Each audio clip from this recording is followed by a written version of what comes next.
What's up, everybody? I'm David Hain. Welcome to episode number 319 of the A2D from Addict to Disciple podcast. And I want to give a big shout out to welcome the new listeners from Lithuania.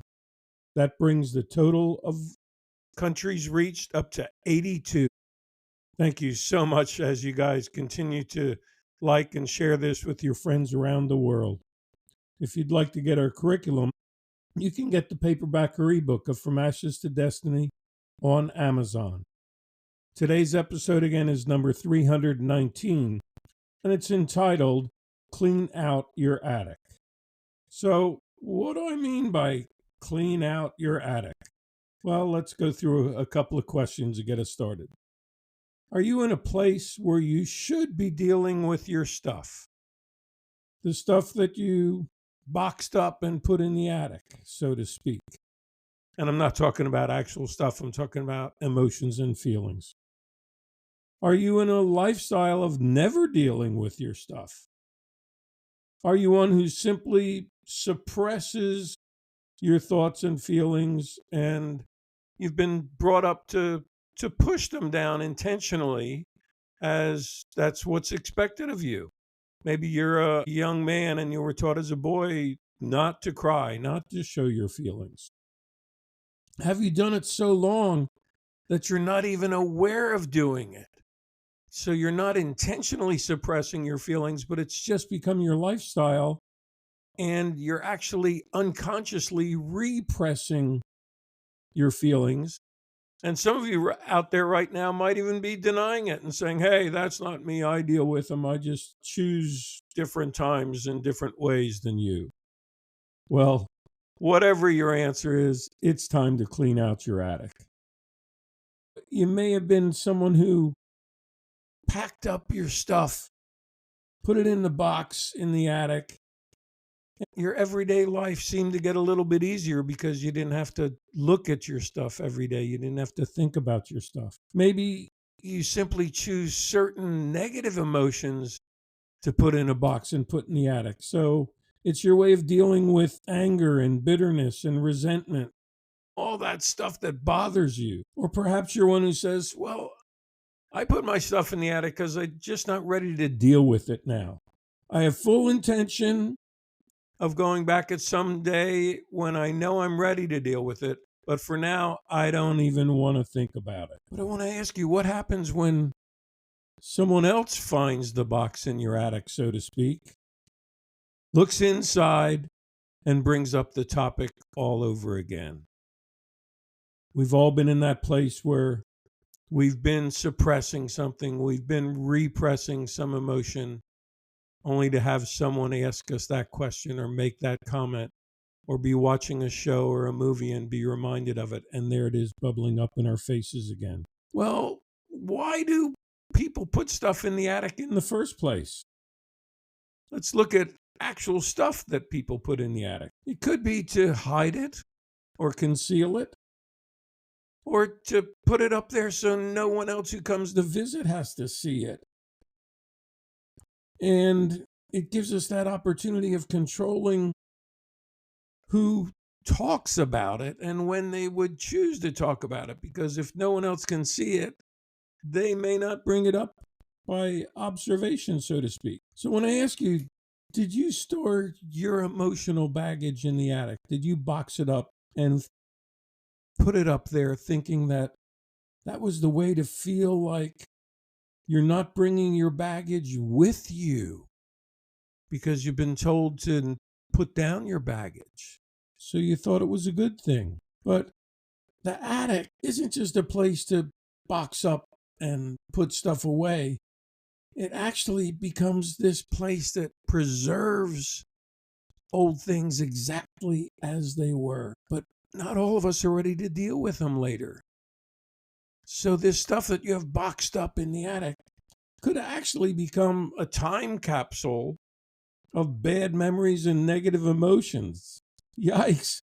What happens when it's time to open that up? What happens when someone else opens it up? You have to remember the attic is really a dusty, forgotten place full of cobwebs. And for many of us, it's that place where our dark secrets are kept. Well, how do we let go of the stuff that bothers us? How do we let go of the stuff that we intentionally or unintentionally put up in the attic? If you're saying, David, it might be time to start cleaning my attic in my head. I think the first step is to identify each box. What is it that you put in that box? What would the label on the box be? Why did it bother you? Why didn't you deal with it earlier? What were the initial things going on that made you box it up in the first place? And then decide, will it matter in a month or a year or 10 years from now? Do I need to resolve it now so it's not a lingering issue in a relationship or family situation or affecting my self-esteem? Can you accept the facts that existed back then and deal with your feelings, process your emotions, and talk them out now? It deserves to be dealt with so it's not haunting me anymore. Because even sentimental things can be an anxiety point, or they can be a burden that we're carrying around and it's just making us stoop over all the time. Is it time to release that bitterness, to release the anguish of broken dreams, of unmet expectations, to get rid of that unnecessary junk that's been cluttering up our mind? Is it time to declutter the stuff that you keep tripping over in your thoughts? Peter Walsh once said, clutter is not just the stuff on your floor. It's anything that stands between you and the life you want to be living. That's so huge, because we can be thinking we've got this stuff under control up in the attic. We're not tripping over it anymore. But even as we boxed it up and thought we put it away, we can realize it's still standing between us and the life you want to be living. Can you recognize how all of those boxes in your attic are actually obstacles to your progress? And we need to open up each one of those boxes and deal with them so we can put the obstacle out of our way.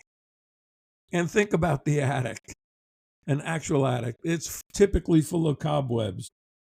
And those cobwebs can represent the cobwebs in your mind, the way your mind has been woven into a web of not even remembering the actual facts the way they took place when you packed the box anyway. So it's time to destroy the cobwebs, because they really keep us stuck. And the attic is also a dusty place. So as we're emptying those things, opening up the boxes, we're going to stir up some dust. And it's time to sweep out the dust. But we need to recognize, as we stir up the dust, we're going to be stirring up these clouds of dust that can get us coughing and sneezing and hacking and hinder our breathing. We may react physically to the stuff we're stirring up emotionally. And finally, I'd like to quote from Ephesians 4, verses 31 and 32, because this really deals with sort of cleaning out your attic. And it says, "Let all bitterness, wrath, anger, and clamor, along with every form of malice, be put away from you. Instead, be kind to each other, tender-hearted, forgiving one another, just as God in Christ forgave you." So your thorough cleaning from this verse would be emptying those boxes, dealing with those boxes of negative emotions, anger, bitterness, wrath, resentment, malice. All of those things need to be dealt with. And what new emotional habits can you develop? Can you choose kindness, compassion, and forgiveness as you deal with each box? Can you offer forgiveness even when you feel the person doesn't deserve it, just like the forgiveness that you've been giving? It's time to clean out your attic. Thanks for listening to this episode of the A to D from Addict to Disciple podcast. If you were saying that's me as you listened, then it's time now to reach out and join a group. You can message me on the link in this episode or by email at davidfroma2d@gmail.com, or go to my website, www.froma2d.org, and click on the contact page. Keep listening to future podcast episodes, and as always, stay safe and stay resilient.